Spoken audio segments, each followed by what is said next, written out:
Alright guys, Coach Jamie here, and we're going to talk about the 2-1-2 spread forecheck in this video. There are many different forecheck systems out there, all intended to keep the opposing team from either breaking out of their defensive zone or getting through the neutral zone into our offensive zone. And ideally, we want to try and force a turnover on our forecheck. Forecheck systems are basically named by the number of players at each level of the attacking zone. The first number is how many players are deep in the offensive zone, like at or below the goal line.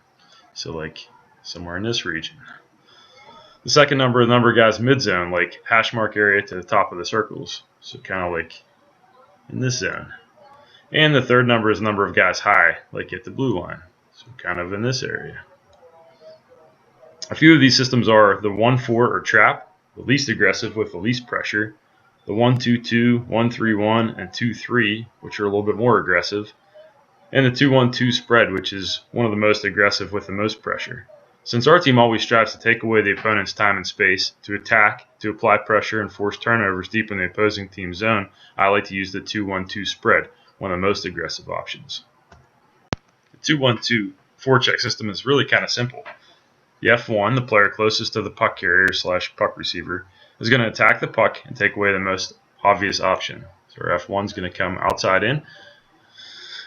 The F2, the second player into the zone, will attack the puck and take away the second option, the reverse or the cutback.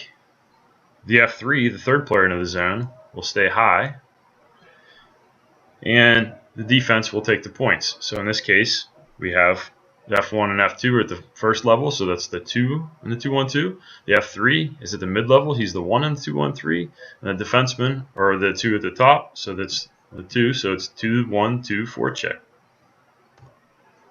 Let's talk about how we attack on the forecheck. I like to attack outside in, and the reason is that most players, if pressured, will move the puck to the outside or upward towards the boards.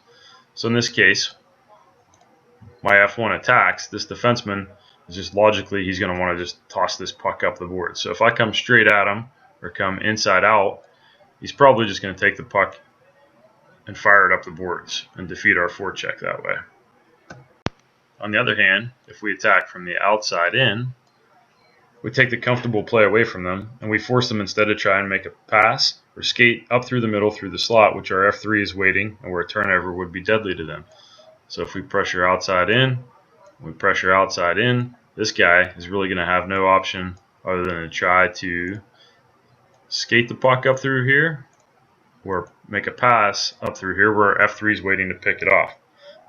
This is a spot, the hash marks, the house, whatever you want to call it, it's the deadliest place. So if we force him to make a play up the middle and our F3 is waiting for him, that turnover could be pretty deadly. So when I say outside in, I don't mean come in along the boards. That's usually too wide. That gives them too much real estate in between. So we don't want to be all the way over here coming in. You have all this real estate that's open. So I don't mean along the boards. I mean between the D and the boards, so that you can either catch a puck thrown up the boards or at least make the D think the boards aren't available. Just give them the visual that that's not really going to be an option. He's not going to be able to get it past you. So wouldn't we want to make it harder, make them uncomfortable, and force them into a bad decision in their own slot? I think so. Hence the 2-1-2 forecheck. So something we need to understand is that forechecking is a mentality, especially for the guys going deep. You have to develop an aggression like you haven't eaten in weeks, and that puck is a steak. It's your only chance to eat. You have to want it more than the opposing player. You have to be hungrier. You have to attack the puck carrier, not just casually skate towards them, attack them. You're encouraged to scream, yell, chirp them, whatever it takes to scare and intimidate the other guy and make him panic or make a bad decision. You don't have the puck. You don't have to be scared or wonder what to do, or worry about making a pass or stick handling or anything else like that. You have one and only one concern: make him cough up the puck or make a bad decision. Embrace the opportunity, embrace the mentality, embrace being an aggressive forechecker. So let's talk about what I'll call situation 1, which is where the player retrieving the puck is moving. In this case, their D is retrieving the puck in the corner and skating towards the rear of the net. Our F1 attacks from the outside in and cuts him off. I always say go where he's going. Outside in, go where he's going. Our F2 attacks from the outside in and cuts off his second option. I always say go where he is. That's where he is right now, because that's where he'll go back to if his first option is taken away. Outside in, F2 attacks. F3 is the third man high. Our D1 and D2, in this case our left D, right D, man the points. If one of our D needs to pinch, let's just say this guy is able to throw the puck off the boards or something like that, and this D comes in to pinch off, then F3 is going to rotate back and cover for him. But otherwise, he's going to stay high and wait for a turnover. Once we get possession, we immediately transition to our attack. So the key points are F1 attacks where he's going, outside in. F2 attacks where he is, outside in. F3 stays high waiting for a bad decision or to cover for our D. So let's talk about what I'll call situation 2, which is where the player retrieving the puck is stationary. So in this case, their D just retrieved the puck. He's standing still in the corner. Maybe he got there and threw on the brakes or something like that. If you recall from one of our previous videos, the side the puck is on is the strong side, and the side of the ice that the puck isn't on is the weak side. So our F1 is going to attack from the outside in on the strong side. That's the side where the puck carrier is, taking away the obvious, easiest play, which in this case, based on our defensive breakout calls, is the up play. Our F2 is going to attack from the outside in from the weak side, the side the puck carrier isn't on, taking away the second option, what we would call the overplay on our defensive breakout calls. Now, he doesn't have to skate all the way behind the net, but he's going to at least take this path and take away the overplay behind the boards or behind the net. The F3 is going to slide in and be the third man high again. Maybe he can shade over to this side if he feels that that's the best place to be. And he's going to take away the center option, what we call the center option on our defensive breakout calls, the pass up to the center.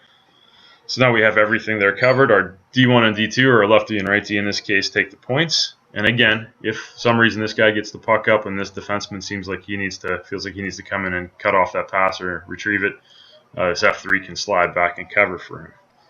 Once we get possession, we immediately transition to our attack. So the key points are F1 attacks the strong puck side, outside in.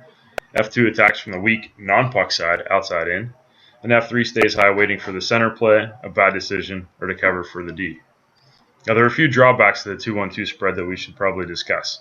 We're being really aggressive, putting two forwards below the offensive goal line, our F1 and F2 in this case.